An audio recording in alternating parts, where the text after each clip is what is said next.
Thanks. I hope that was. I hope that was complimentary. Okay. Well, there should be some slides appearing, hopefully, because they will be very useful.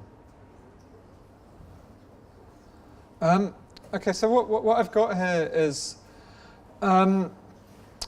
really about two. Well, I'll tell you in a minute. Okay. Okay, let's just go through this way. Marvelous. Okay, what I've got here is really partly an attempt to combine some of the ideas in the two books I published on architecture in the UK, which were very much focused on the architectural results of the new Labour governments of 1997 to 2010, which were very much about this kind of attempt to put it very briefly, to kind of realise social democratic goals via Thatcherite neoliberal means, and to kind of try and sort of put that together with this sort of other work on the former Soviet Union and Eastern Bloc. And one obvious way of doing this is obviously via the idea of the square, and here is this text on squares. But probably the more interesting approach to it, rather than just recapitulating that text, is via the kind of dual, almost you could say a sort of dual movement back towards squares that has occurred in the last, I'd say in architecture in the last 15 years, and in politics maybe in the last 5 years. Back towards some kind of idea of the city square, for very, very different reasons. Squares are something which I think can be fair to say were quite neglected in the post-war period. It's a very formal approach to urbanism to have, a sort of coherent square. It's quite opposed to the sort of blocks in space idea of modernism, and it's also quite opposed to the sort of ex-urban approach that became very, very popular of neoliberalism. So it's sort of neither suburbs nor modernist estates generally have squares as such. And one of the kind of architect who, in many ways, I'm slightly obsessed with, whose ideas on squares were probably most influential, is Richard Rogers, or to give him his full title, Baron Rogers of Riverside, where he sits in the House of Lords as a peer of the realm for the Labour Party. This sentence should sound as completely weird and contradictory in Russian as it does in English, hopefully. Rogers publishes various books in the 1990s, basically declaring something terrible has happened to architecture, and something terrible has happened to planning. And that terrible thing is twofold again. On the one hand, it's modernism, and on the other hand, it's suburbanism. So both postmodernism and the kind of worst 60s modernisms are kind of equally offensive to Rogers. And he has this drawing in there. And the drawings he does in there are very like Leon Crier's drawings of affinity, which I think has been insufficiently explored.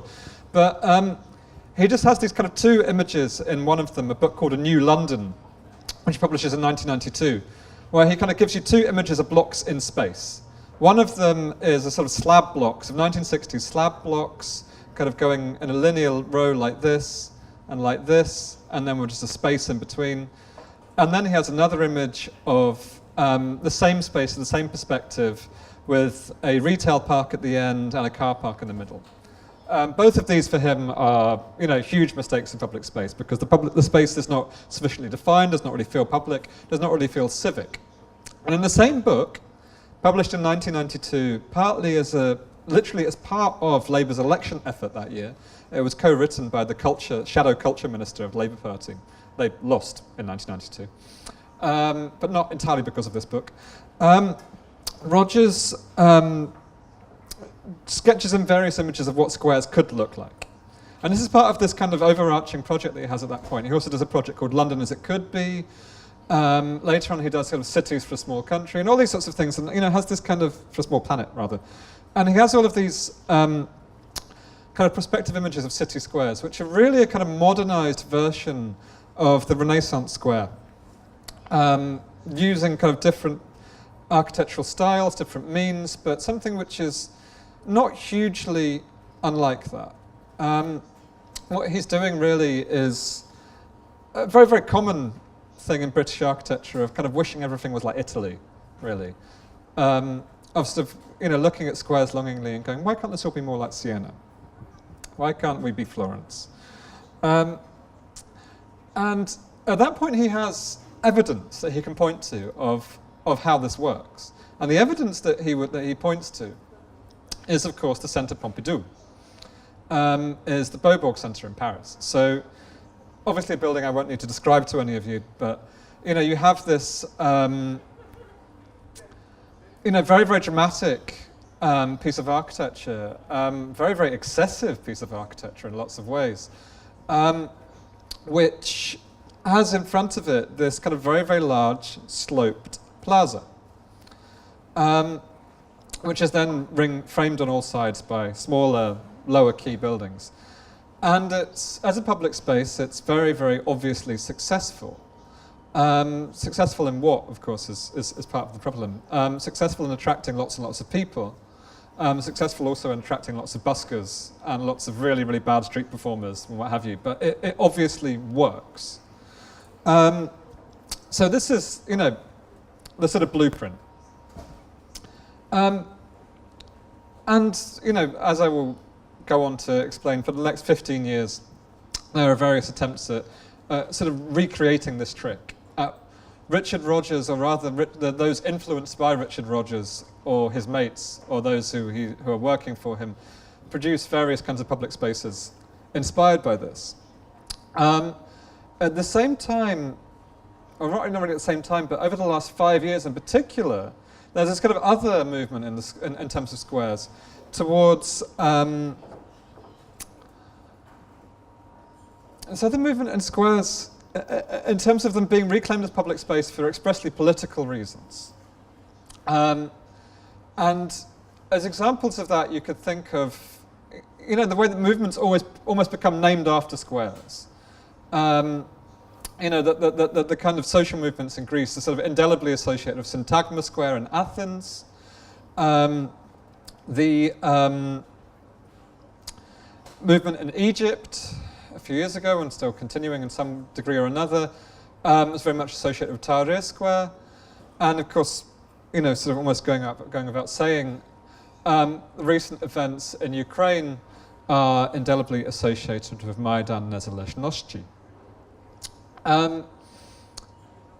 So these are the kind of, sort of dual parameters. On the one hand, squares becoming this kind of new element of architecture in this particular context of sort of neoliberalized social democracy, one could say. And at the same time, the reclamation of the spaces of power by would-be alternative politics. So I'm going to start with the first and then go on to the second and then sort of come back to them. The square which I should be showing two squares which kind of show, I think, the Richard Rogers approach particularly obviously, and sort of have the flaws in them being particularly obvious. And one of them is this place, which is known, again, I hope this sounds as strange in Russian as it sounds in English. This is called More London Square. More London Square. And it's a project of Norman Foster Associates, whatever they exactly are. It's exactly in between London Bridge and Tower Bridge. You can see Tower Bridge just in the background. And it's one of the real kind of, a sort of epitome of a neoliberal public space in lots of ways. It is sort of what happens to a certain strain of modern architecture when it reads Jane Jacobs and doesn't read anything else, really. Certainly doesn't read anything about ownership or political economy or anything in that direction. That would be a bit that would be a bit uncomfortable. So the kind of is this mine? I hope not. Yes, it is. So at More London, the space revolves around this, which, again, as lots of you will probably know, is the Greater London Authority building, City Hall, designed by Norman Foster for the newly created Greater London Authority. London was, for a time, the only European capital, I think possibly the only world capital, that had no urban governing body after the Greater London Council was abolished in 1986. And the kind of bringing in of a London mayor in 2000 is sort of symbolised by this, where they moved into this newly created public building. However, surrounding this newly created public building is an entirely private space. It's a sort of privately owned space. And the building of London's government, which controls part of London's government anyway, is basically leased from the developer. So, on the one hand, what the problem with this is a question of ownership, and on the other hand, a question of politics. But first of all, of the architecture. Most obvious thing with More London is the sort of very, very cold, grey surfaces of Foster's late buildings. When it becomes more and more sort of, sort of aesthetic and almost sort of deliberately bland in many respects, in which kind of very, very dull office buildings surround the iconic City Hall, iconic obviously with scare quotes, there is, on the other hand, all the sort of Jane Jacobs things you're supposed to have. There is a mix of uses. There are cafes on the ground floor. There's a theatre just out of shot. There is actually here a theatre in the round, just behind there. You can, sit on benches and, watch plays at some of the time. So, again, it's the kind of opposite of the sort of monolithic approach that was apparently kind of typical to the 1960s. Lots and lots of things are happening here at once. It's not zoned. But that apparent kind of diversity of uses and that apparent kind of bustle and vibrancy are partly offset by the kind of sheer, in many ways, kind of banality of the architecture, but also by the question of ownership.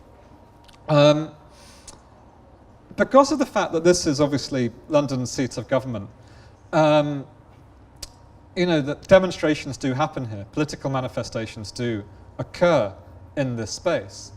But they, if they wanted to, the developers that own More London could easily stop them.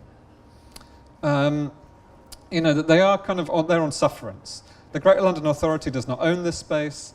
The local authority, Southwark Council, do not own this space. The space is owned by the developers of More London. And they can, in theory, use it as they wish. Public space where that becomes much more obviously problematic is Paternoster Square, which in many ways predates More London.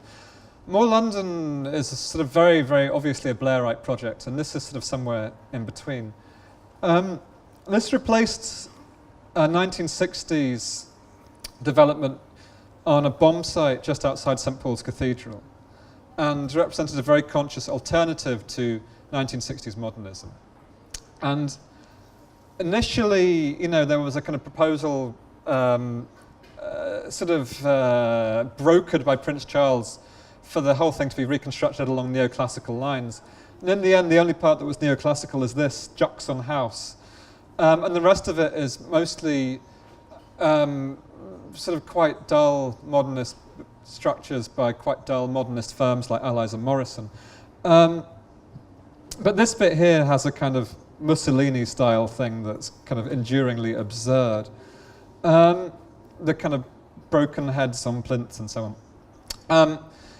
The way it was developed was to kind of give various kind of small bits of plots to different architects in order to give the impression that this had grown up over time.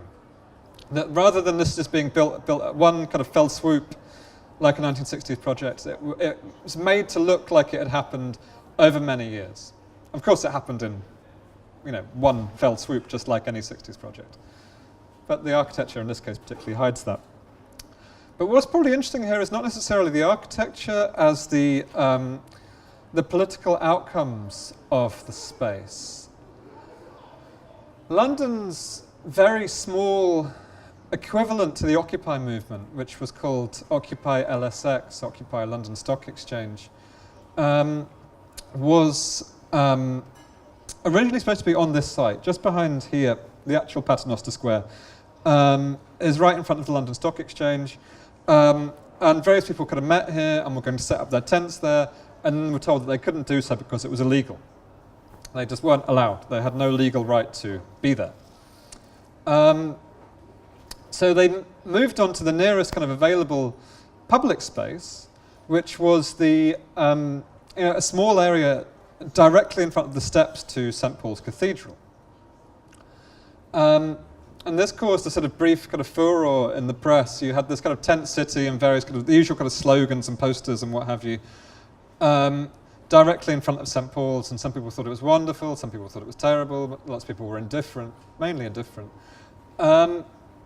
But this too then led to the question of ownership, and the church itself was under quite a lot of pressure from the city to move these people on. And after a fashion, they did so.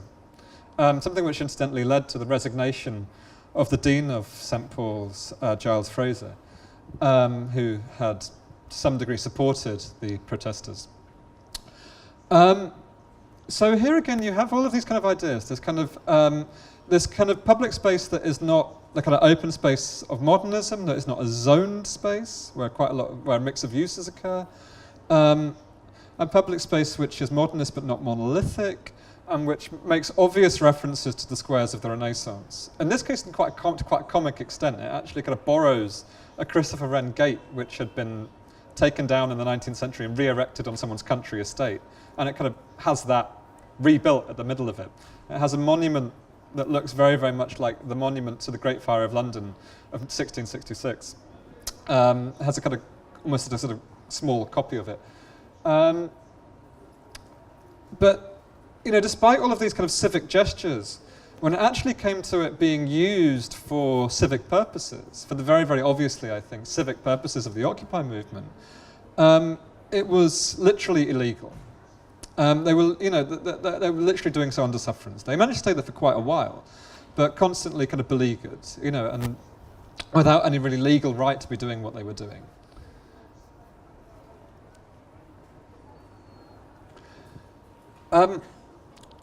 This is the sort of square which, although not specifically mentioned by Rogers, would probably not have met with his approval. This is, obviously because it's been on the news constantly for the last 6 months, this is Maidan Niezależności in Kiev. This sort of forms part of the kind of grand ensemble of post-war Kiev. An area which was suffered from very, very heavy bomb damage when the buildings that lined it were actually mined by the Red Army as they departed the city in 1941. And then the bombs went off, and then, so the reconstruction of the street was a typical sort of magistrale. And of course, we're here in Moscow, so we're in the home of this stuff. So it was an attempt to do something like Tverskaya or Leningradsky Prospect, etc., etc. Sort of a grand boulevard with neoclassical buildings ending in a large square. And this particular approach is very, very obviously indebted to the Paris of Baron Haussmann. And again, lots of you will know this, but for those that don't, the sort of significance of what Haussmann does in Paris under Napoleon III in the 1850s and 1860s is a sort of urban surgery basically designed to prevent revolution. The boulevards are wide and straight because they're supposed to have free fire lines. The squares are kind of vast and centrifugal, again, so that it makes it difficult to build barricades. Almost the entire system of planning is meant to have a particular political result. And whether or not this is really politically important is probably a moot point. I mean, Engels writes about the fact that already in 1848, before this even happens, barricade fighting was obsolete. So, you know, how important it is up to you to judge. But that was the intention. The intention was, we build this way to stop revolution. And of course it caused enormous social unrest because people were, just moved out from those areas en masse, and it caused a lot of anger. This is a bomb site, so obviously kind of different. But if you look at the plan of Maidan Niezależności, it's got a very, very similar approach to the Place de la République in Paris, of a sort of centrifugal, sort of spokes on a wheel approach almost, where, all these kind of different paths lead to the square. And again, it's meant very deliberately to have a military purpose, just to make it easy to shoot demonstrators, basically. And it's rather uncanny that the supposedly revolutionary socialist regime that built this borrowed almost exactly the planning that was designed to stop a socialist revolution. Something which is probably worth thinking about. But at the same time that this kind of borrowed a kind of counter-revolutionary kind of planning, it completely enshrined various kind of revolutionary ideas and one could almost say revolutionary cliches in its motifs and its designs. It was originally known as Kalinin Square after Mikhail Kalinin, who I'm sure doesn't need an introduction, and then became October Revolution Square, and then Independence Square after 1991. And these, up to here, is original, and up to this was built in the 1980s. The square was kind of left half finished when Khrushchev kind of cancelled the whole thing in the 1950s because it was, as he regarded, fairly pointless, a waste of money and materials. And then under Brezhnev, it was finished off. And when he did so, when that happened, there was a monument to Lenin built, obviously. There was a monument to Revolution built, and underneath in the metro station, there was various kind of plaques to the 1917 revolution. So again, kind of almost sort of demonstratively proclaims its own revolutionariness. At this point, I have a couple of examples, or at least one photographic example, of what it looks like more recently. This is a photograph taken when me and my partner went to Kiev probably about 6 or 7 weeks ago now. So anything I say about it is limited to that. What was enormously striking was this sort of experience of sort of leaving on the one hand, this kind of metro station, these kind of various things with sort of 1917 written on and what have you. They need to come out to find somewhere that had obviously had actual barricade fighting. When you come out the metro station, half of the exits are closed off. Whether this is still true, I don't know. That there are lots of the barricades are or rather were 6-7 weeks ago, very much still in place. This was, incidentally, was probably about 6 weeks after the overthrow of Yanukovych. So this stuff was all being kept there. All of these kind of barricades were still being kept there. And that has its own kind of political aspect, which I won't get into. But it meant that you could kind of walk around it seeing how that particular space had been used, as part of some kind of urban insurrection. That actually this kind of centrifugal space had been blocked off quite successfully, that you could see these barricades, the kind of barricade makers weren't particularly deterred by this kind of Haussmannite planning. And they seem to have been quite effective. Whether, of course, the problem with things like this is that it seemed very, very effective. These things seemed very effective until the point where someone starts shooting. And of course, when snipers started attacking the demonstrators at the kind of culmination of the protests, before Yanukovych fled the country, that didn't clear the square. The entire point of that last action, of Yanukovych's last sort of desperate action, was to clear the square, and failed in doing that. So in some sense, this space was successfully held despite the fact that it had all these kind of aspects borrowed from this kind of 19th century counter-revolutionary planning.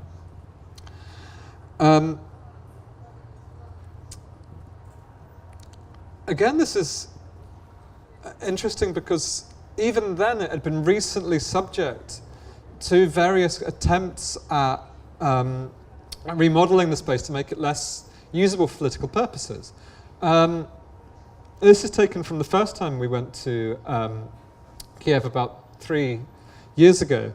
And here you can see the various kind of very, very typical kind of post-Soviet decorations that were left around the place. Stuff that obviously you can find lots and lots of in Moscow, this kind of particular sort of Rastrelli via Las Vegas, via Stalin style. With lots of mirror glass, lots of kind of, very, very cheap looking monumental stuff. And underneath there is a shopping mall. And there's various kind of glass domes on the square, which you can probably see slightly. No, you can't. You can see them there. The shopping mall underneath stayed open throughout, apparently. The McDonald's briefly became a mental hospital, but the actual shopping mall underneath was open throughout the entirety of the protests, I was told. These decorations were all built by Leonid Kuchma in the mid-2000s. The story goes because of the fact of the Ukraine Without Kuchma campaign. And a campaign which was sort of expressly, sort of directed at getting rid of this, like all Ukrainian politicians, rather unpleasant character. The kind of result was almost to kind of fill it with clutter, in many ways, to kind of fill it with stuff that would make it difficult to have public assembly here, fill it with stuff that keep people shopping, etc., etc. And it didn't really seem to work. I mean, about 2 years after this was finished, the Orange Revolution took place. Although compared to what happened recently, the Orange Revolution seems a much more stage-managed affair. But nonetheless, this, these kind of various things designed to stop this political use didn't actually stop the political use. Something which I think is particularly interesting. Again, when my partner and I came to Kiev a couple of months ago, one of the friends we had there who we arranged to meet on the first night suggested we meet at Maidan. And we're sort of talking about the fact that, that usually I wouldn't meet anybody on Maidan. He would say, this is a place that you just wouldn't go to. But one of the kind of side effects of this political change was that people actually met there. They actually met at the bars there, seemingly undeterred by the large quantities of armed men in tents there.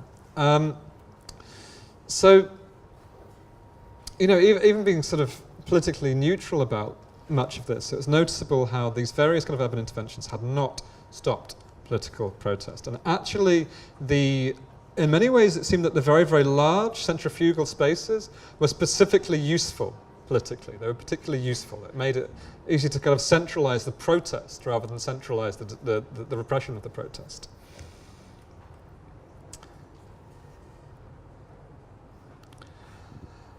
The sort of squares that were built, the kind of Haussmannite squares that were built across the, for want of a better word, communist bloc after 1917 are interesting also for their apparent break with the way that revolutionary public space was originally used. If you read something like Catherine Cook's book, Street Art of the Revolution, you can see that in the first kind of 10 years or so, 10, 15 years, public space was ephemeral after the October Revolution. it wasn't about the creation of permanent space. It was actually very, very ephemeral. One of the more kind of famous examples of this is Nathan Altman's redesign of Palace Square, which you can see here in St. Petersburg. His complete redecoration of it with various kind of abstract motifs and so forth.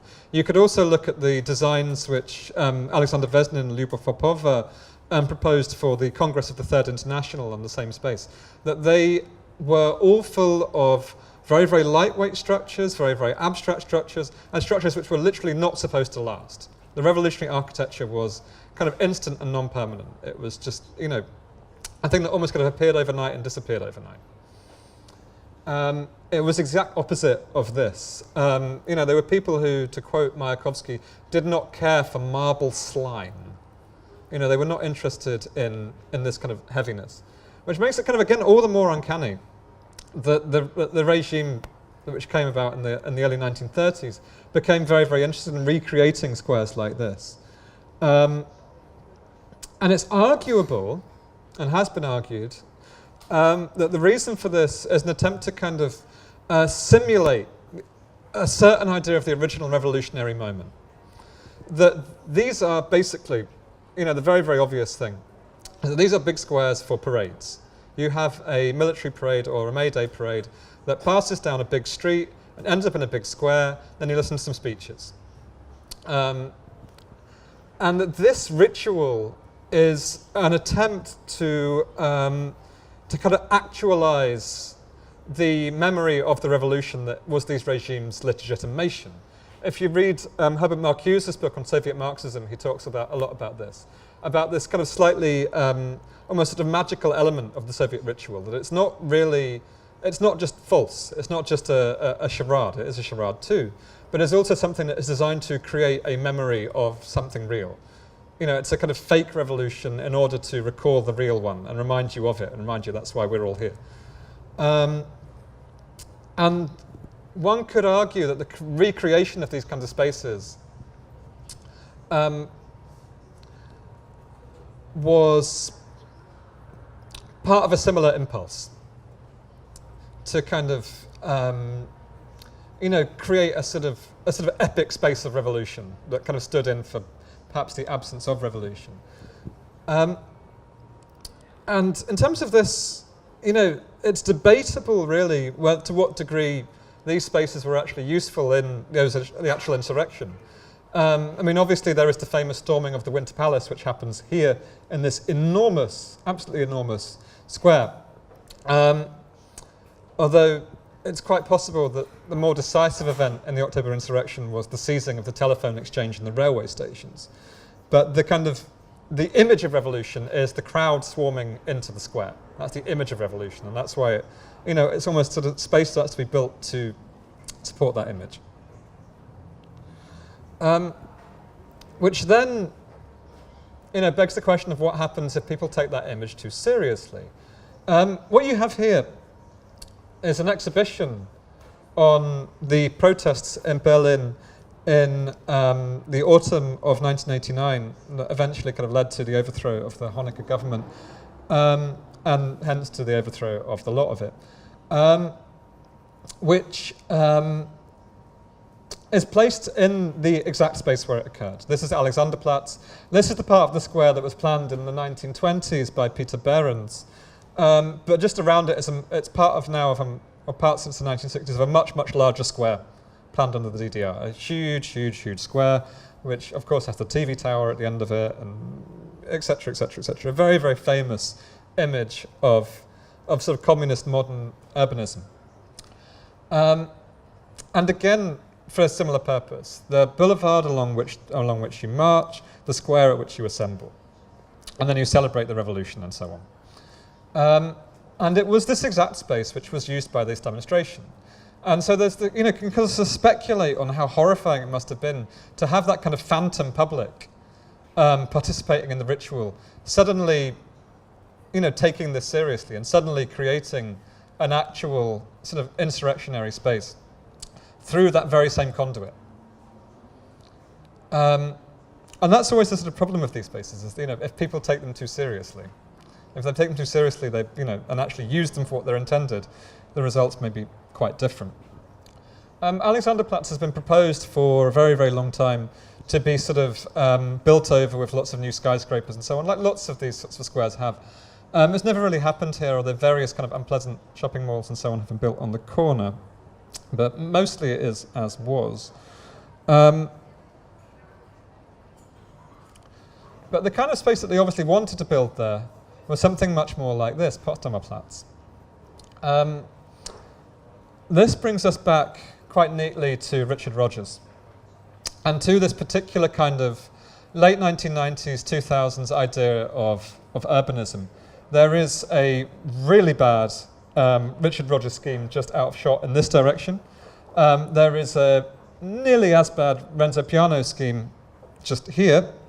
And there is, I think, a really quite brilliant Hans Kohlhoff scheme here, which I think is fantastic. And Kohlhoff was proposed for the Alexanderplatz site and put in a proposal to basically build a load of towers exactly like this. So in many ways, Potsdamer Platz is what the remodeled Alexanderplatz might look like if they had done it. And it follows all of the Richard Rogers rules that we talked about at the start with London. It does all of those things. It has a mix of uses. It has a mix of all sorts of uses. It has a film museum. It has restaurants. It has a shopping mall. It has museum. It has lots and lots and lots of office blocks. And similarly, it was kind of parceled in small spaces, which very controversially at the time were given to various big developers and various big companies, Sony, Daimler, and so on. And in terms of the actual space, sorry, I can't believe I didn't say this at the start.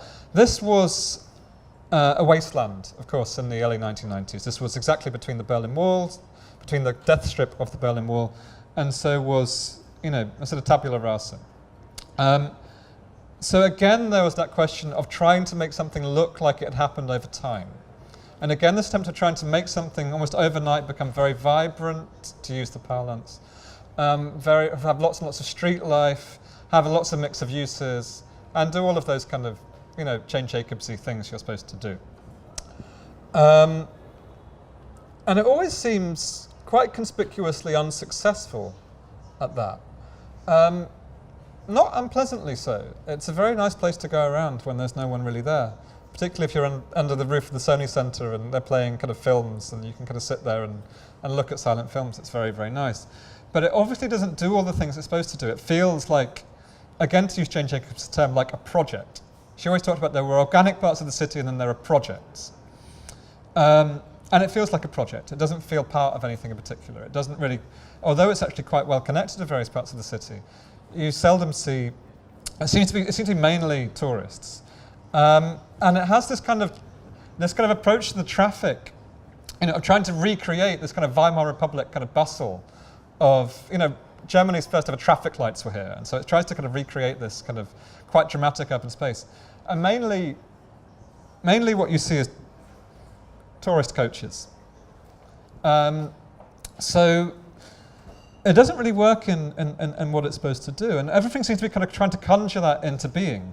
One of the significant things about Hans Kohlhoff's kind of brick skyscraper here is it's almost a kind of attempt to do a Weimar project that never happened, to kind of wish into being a particular kind of 1920s that never occurred, and to kind of create this sort of metropolitan feel. It looks basically like one of the many, many kind of skyscrapers that were on the drawing board in Germany in the 1920s and entered into competitions and never built. So in many ways, it's a kind of a similar approach to a sort of Prince Charles approach to architecture that modernists would like, and I like it a lot. But again, there's this strange thing of these kind of new spaces that are supposed to be, more inclusive, more vibrant, more kind of lively, have more of a mix of things happening, tend to feel much less civic than those parts that were planned in quite an authoritarian way. And in many ways, this may be just not seeing things. I mean, this may be looking at things in quite an upside down way. it's probably quite banal to point out that, that this may be simply a question of people protest in Kiev and in 1989 in Berlin, and they don't in 2014 in Berlin and in 2010 in London because of the fact that these are different situations. That this is a political question which is otherwise being read as an architectural question. And of course that's largely true. And I don't want to put the cart before the horse in this, I don't want to get things in the wrong order. But I do think that there is a question about the use that can be put to space. And that lots of this kind of particular kind of approach to urbanism that's been very, very popular in recent years, of the kind of coffee shop and the mixer shops and the flats and offices above, provides again, weirdly enough, a kind of simulation of bustle, a simulation of an organic space, a simulation of a kind of Renaissance city, without ever being able to fully deliver it, usually because of the questions of ownership. One of the wonderful ironies of the Maidan in Kiev was of the sort of first phase of it, when it was sort of motivated very much by this kind of desire to join the European Union, to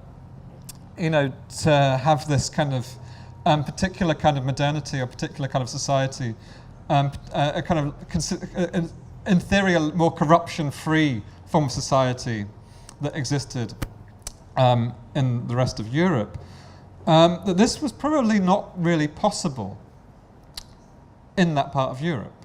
That for protesters to take a space and hold it for months with an enormous tent city there, barricaded around, would be inconceivable in London or Berlin. Inconceivable. And that, I think is in many ways, that legacy that they had lived with, and that I think in many ways they disapproved of, this kind of legacy of state planning, and actually meant that they were able to do something that they wouldn't be able to do in a neoliberal city. But a sort of closing juxtaposition on this would be a juxtaposition of these two public spaces, both of which have been part of the Arab Spring. These are slightly better pictures because they're not taken by me, unlike the others, which are terrible because they are taken by me. One of them, of course, is Tahrir Square, and the other is the Pearl Roundabout in Bahrain. Both of these were the centre of protests in the Arab Spring. And this one, Justin mentioned me wanting to rewrite parts of the text for Strelka.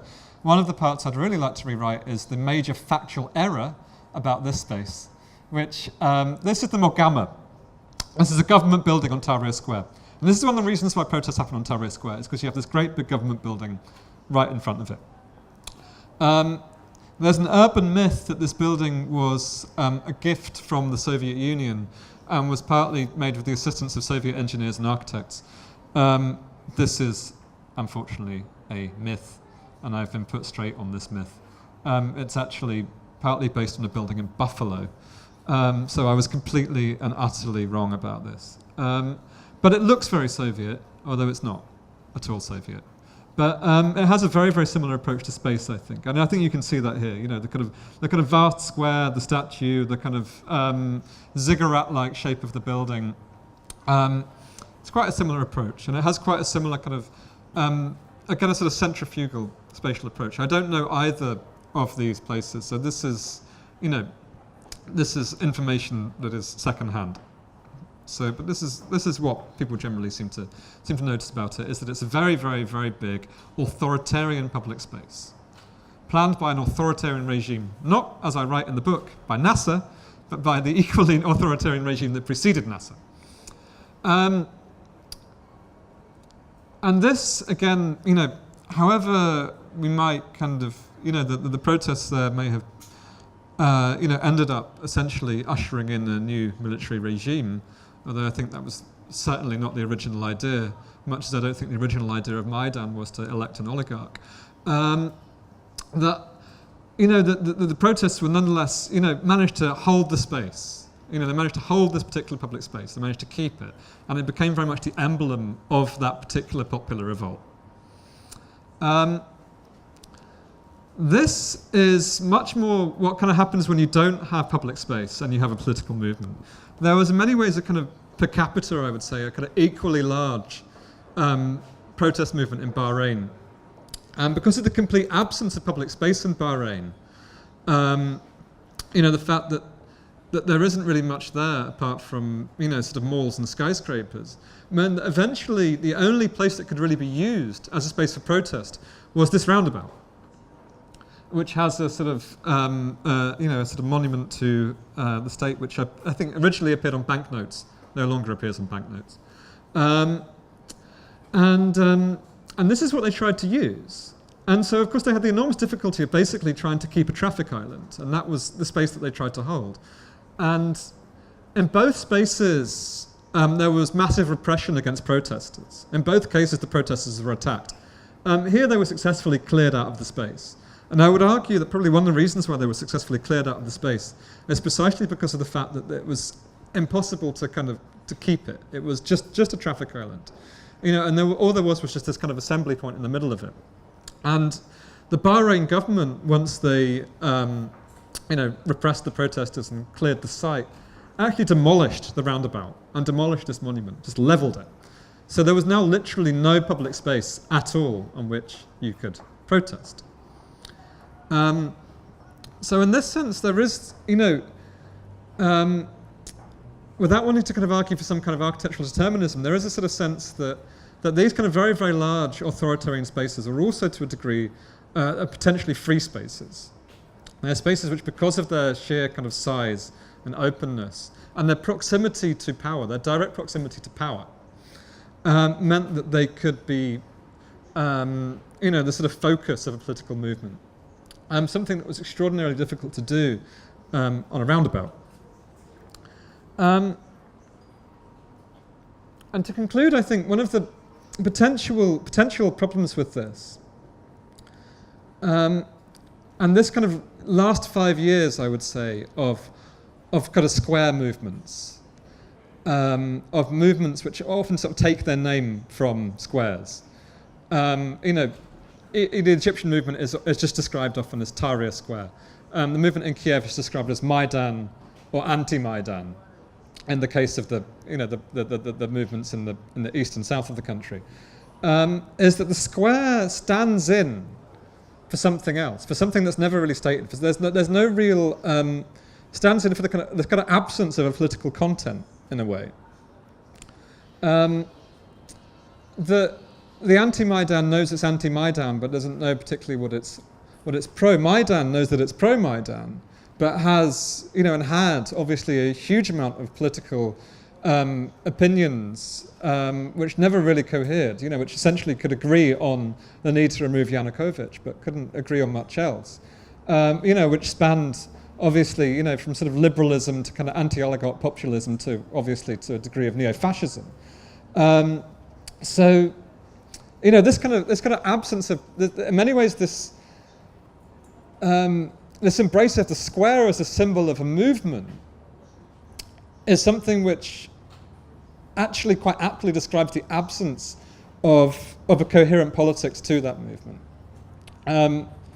Which is not to down them outright. It's possible that the reason why a movement is Tahrir Square rather than the movement for X, and a movement is Maidan rather than the movement in favour of Y, is because of the fact that potentially the collective self-organising, the sort of social use of space, the kind of decision-making and so forth, and the general kind of communal and collective use of these spaces is the politics they're arguing for. And if that's the case, that then suggests that squares and public spaces and cities and more generally could be redefined and recreated in line with that kind of collective politics. And I'll stop there. Thank you.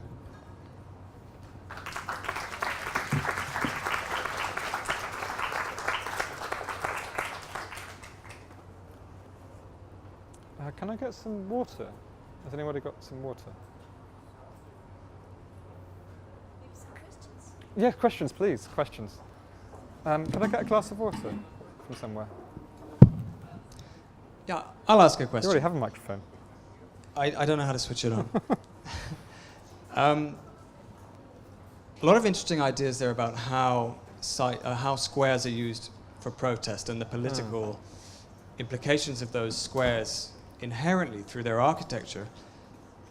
But something that I'm wondering how your interpretation of these squares has changed since Kiev, because it almost wasn't protest anymore. It was something else. It was like warfare.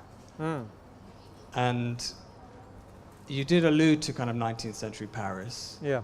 But it's very strange to see that coming back, and in a much more kind of total sense than it ever did in Paris. It feels like, or at least in one space, Paris that was spread through the whole city. I mean, maybe you could just talk a little bit about that and how it changed your. Take this one. How it changed your views. Then you can argue with me. Yeah.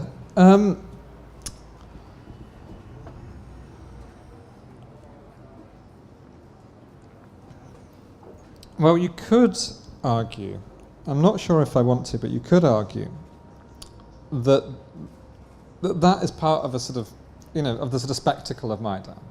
The barricade fighting, the catapult, the giant catapult and all of this sort of stuff, people dressing like Cossacks, the kind of revival of sort of seemingly antiquated things, particularly the kind of revival of the Cossacks or the revival of the Ukrainian insurgent army or whatever.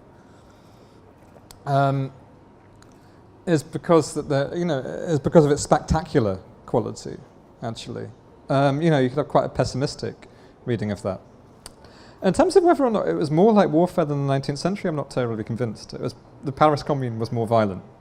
I mean, more like warfare than the previous uprisings of the last 5 years. Definitely, not more definitely, than Paris. Definitely, and I think that probably reflects the relative desperation, actually, in many respects. I don't know if the level of anger was more, but probably the level of desperation was higher. It's probably reflected by the fact that, Ukraine, and I think people don't really understand this enough, is a desperately, desperately poor country. And I think that lots of that is, lots of the violence in that is because of this, because of the fact that there was a level of sort of extreme desperation and anger that I don't think was necessarily there in Occupy Wall Street, let's say. I think that goes without saying. And again, I'm not really sure what it's more violent than. I mean, it's certainly more violent than all of the things than what happened in Spain, than what happened in the UK, than what happened in the US. Probably more violent than what happened in Greece, but not more than what happened in Egypt, and certainly not more than what's happened in Syria. That I think that the line between revolution and civil war has always been very thin, and I think that it's overstepped that line back and forth several times. But barricade fighting is a form of warfare. I think it was more like warfare than Tahrir, because, there was that amazing moment in Kiev where you literally had snipers just picking off, like real tactical warfare. It wasn't like a big brawl in the street with, where people were being killed by the police, but it was a fight. It was literally snipers killing people. And I think that what depresses me about that moment is there's a potential knock-on effect of that internationally. Like when on the May Day protests in Istanbul 4 weeks ago, people went out into the streets with construction helmets, gas masks, shields. They were walking to protest, but they were prepared for war. Yeah. And the protesters before, in Tahrir eventually they prepared for war, but it feels like Kiev raised the stakes a lot. Well, it did, yeah. Although I wonder about. It's also quite a cautionary example. I mean, the sniper attacks happened, and Yanukovych fled the country the next day. In terms of achieving what he wanted, what it actually did is ensured that he, even as even Putin acknowledged, is politically dead in the water forever. He until probably that point, he could probably still have called an election and won 30-40%. He'd probably have lost, but he'd have got a decent vote. At that point, he was finished. So actually, I don't think people are going to be looking at it and thinking we should do what he did. On the contrary, it's a very cautionary example of repression actually achieving exactly the opposite of what it set out to do. Also because it didn't clear the square. It was supposed to clear the square and did not. It'd be nice to hear from some of the audience, actually, if anybody has a comment or a question. Thank you for your lecture. That was very interesting. What could you say about Moscow Red Square in comparison with squares you have shown, for example? Squares in... Moscow Red Square. Compared with... Compared with squares you have shown. Well, Red Square, you know, I mean, it would have served as an equally useful example to Palace Square in St. Petersburg, actually. You know, it's, you know, sort of gigantic space in front of government building used for military parades and May Day parades and October parades and so on. So in many ways, you know, the argument made in there for, you know, on St. Petersburg, which could also have been an argument for certain spaces in Vienna and Berlin of the same time, would stand in for Red Square. I mean, more or less the same thing. One thing that the kind of Moscow Square that I think would probably be more interesting in that respect to talk about is actually probably Triumphalnaya. Would probably be Triumphalnaya Square. I learned about an hour ago, in fact, I learned that there's currently proposals to basically build roads across Triumphalnaya Square to sort of de-pedestrianise it, which I thought was very, very telling because, of course, Triumphalnaya Square has a certain history of being, you know, of being used on the one hand as a sort of almost a sort of speaker's corner in the 1950s and 60s, and also being, you know, where the protests in Russia started a few years ago. And so the kind of intention to basically get rid of that as a public meeting space seems very, very deliberate. That seemed to be a quite obvious urban intervention. Red Square specifically, I think, is, you know, a sort of similar to the 18th and 19th century public squares in the way it was, and the way it was used politically. And I think the kind of alterations that were made to it under, you know, in the Soviet period, I think reflect that. You know, sort of getting rid of the, I can't remember, there's a particular gate that was demolished so that the parades could go straight from Tverskaya through to Red Square. You know, that the only changes that were made to it were just to make the parades easier, to make the link with the boulevard more straightforward. Good evening. Thanks for the lecture.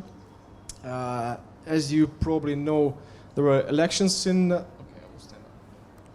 As you probably know, there were elections in Ukraine on Sunday, 25th. I'm indeed aware. And along with that, Kiev got new mayor de facto. The Yura is not mayor now, but he will be. And he already made a statement that he will ask Maidan to leave, to kind of clear up the space, to normalize the life and to start everything from the very beginning. And like today, I read the news that Maidan kind of activists, like the Council of Maidan, they responded on that, saying that we will not leave until all the requirements of Maidan will be fulfilled, like this reformation of the courts, the illustration, stuff like that. But they said that they will be asking for the architectural competition to kind of formalize the whole thing. And do you think this, if there will be like the competition will happen and it will be realized, do you think that can that be a kind of a new tool for, like a civic tool for controlling the authorities? Or it can just ruin the whole bottom-up thing? I would have to. I mean, I would have to see the architectural competition entries when they come in order to be able to judge in any way. But do you think that. the idea of the whole? But the idea, I mean, it's difficult because obviously the current regime wants as much as possible to use Maidan as legitimation. You know, of course,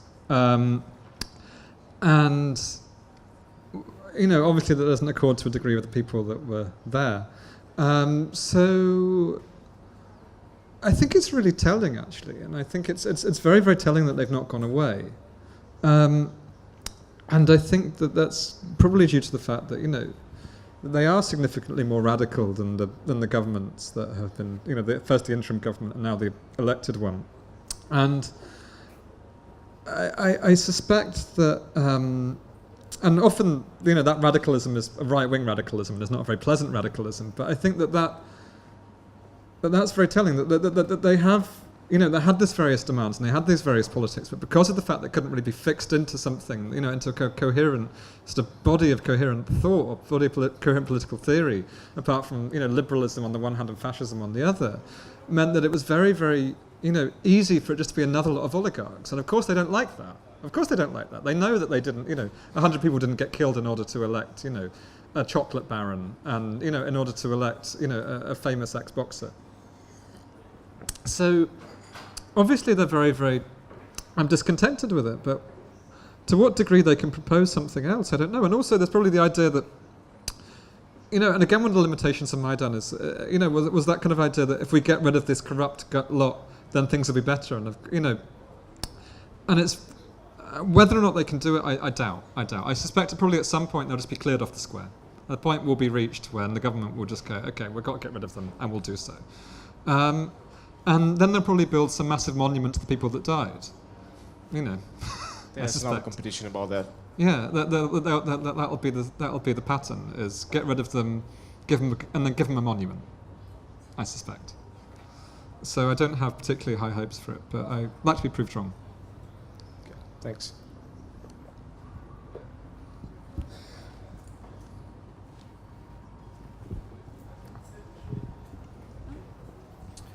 I might be wrong, but I sensed a dislike for more London and for and for Paternoster Square. But I was wondering, is there not a legitimate need for sort of benign squares where you can have a Starbucks or Pret a Manger? I mean, you can have your right in Trafalgar Square if you want, or something, I guess. But there surely is a need for these nice places just to have your lunch and for families to come without fear of being caught up in a protest or a riot. Well, I mean, that's the thing. That's why I didn't talk about, say, Bermondsey Square or something like that. I didn't talk about a square in a residential area. I didn't talk about, a square in the centre of, of Charlton or Camden or something. The two squares I mentioned are, on one hand, the square around the Great London Authority, and on the other hand, the square around St Paul's. So they're enormously public, enormously symbolic places. They're much more comparable to Trafalgar Square than they are comparable to Russell Square. So that's why I chose them. Yeah, of course there's a need for those places. I'd rather there's something more interesting than Pret in them. But yeah, of course there's a need for them. I don't disagree. But they weren't what I was talking about. You mentioned in the beginning, when talking about Paternoster Square and the other place with Norman Foster, the mayor of London Square, you mentioned that there is an issue of ownership, and you seem to pay particular attention to that, sort of just pointing at it as an example of why things do not work in a certain way that you want them to work, or you think good for them to work. So if you could dwell a little bit on this sort of ownership issue for these squares in London or other squares in Europe, as opposed to those squares in the post-Soviet space that you were referring to. Well, I think what's happening there is a sort of move back to a sort of 18th century idea of the way public squares work. I mean, there's always this idea that, that Richard Rogers is guilty of talking about, and so is Prince Charles, of talking about the great London tradition of squares. And those great traditional London squares, until the London County Council started removing the railings, were private. They were to be used only by those who had a key lots of the time. And I think, moving back to something quite close to that, I think that's the problem with it. Those squares were not owned by the local authority, if there even was a local authority in the 18th century. They were owned by the great estates. They were owned by the Grosvenor estate, owned by, et cetera, who policed the space and who decided what can happen there and what couldn't happen there, and who could go in there and who couldn't. And in somewhere like, I don't know so much about the ownership of European squares, although I know that Potsdamer Platz is very much private. But I don't know how much that's true elsewhere. But in the UK, most of the new public spaces are owned in this manner. The municipality has no rights over them. The local government has no rights over them. They are owned entirely privately, and because of that, they can dictate what happens there. And there are countless examples of those new public spaces in Manchester and Liverpool and London, of in short, of things that don't fit being moved on. So on the one hand, that could be, to use a banal example, it could be homeless people.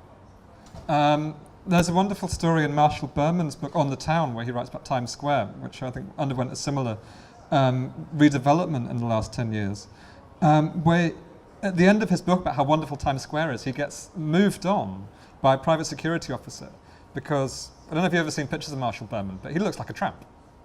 So he's there, or whoever he did, rest in peace and so on. He's there on the one hand wanting to celebrate this public space and then being moved on from it because he doesn't look right. And that, I think, is happening more and more, And so on the one hand, there's the kind of banal example, people moved on because they don't look right, people moved on, because they look too poor or too ill, or because they might beg, or because they might make people feel uncomfortable when they want to go shopping or whatever. And on the other hand, a political restriction, a question of that if things don't fit the political profile, if things, if someone's leafleting there, for instance, or in many cases, even if someone's selling the big issue, they are moved on. And I think that's problematic. I think that, that a public square should be open to all. I really do think that. I think if we believe in city life, they have to be open to all. They just do. Otherwise, we have something else. We have, some sort of 18th century idea of the city. Don't you think that the pressure that public authorities can actually exercise on people could be much heavier than that of private owners? And that's what we see in post-Soviet space very, very often. And in Russia, when you've quoted the Triumphal Square example, and obviously people get moved out anywhere, and it's the issue of private ownership doesn't apply at all, but the pressure that the public authorities exercise is much, much heavier. Well, yes, of course. I mean, I wouldn't say more heavy, but I'd say that can be extremely heavy. I mean, that's why, one of my examples is Baron Haussmann. I mean, you can't get more heavy than that. Then, just carving out gigantic spaces in the middle of the city and kicking people out to live in the faubourgs and in the banlieue. I mean, that's extreme. So yes. But, in lots of cases, in the cases that I was talking about, these are places that are still in some way municipally owned. So, I went into a bit of the ins and outs legally of what was happening in Kiev. And under Ukrainian law, what was happening there was completely legal. They had the right, even the occupation of the buildings, somehow they'd managed through, I think, negotiations of the trade union and with the city hall, they'd actually managed to legally occupy the centre of the city for months. And again, that on a simple political level, that is, that such a thing is inconceivable in the UK is, I would argue, worrying. Now, at the same time, in Kiev, they could say, it stays in state ownership and so on, but we're going to remodel it. And of course, that's precisely what they did. They did remodel it. They built a shopping mall underneath. They put glass domes everywhere. They put dodgy-looking monuments everywhere, in order to discourage people from, using it as that sort of assembly point. And it didn't work. So I guess there's that on the one hand, and then there's something like this in Bahrain on the other hand, which is again a state example. This is that much as they can create these spaces that are quite free and open, they can also then just demolish them if they become, if they start to produce things that they don't like. So, but in the in the British context, certainly the problem is private ownership. I'm perfectly prepared to believe the problem in Russia may be different, or maybe some quite unpleasant combination of the two, I suspect.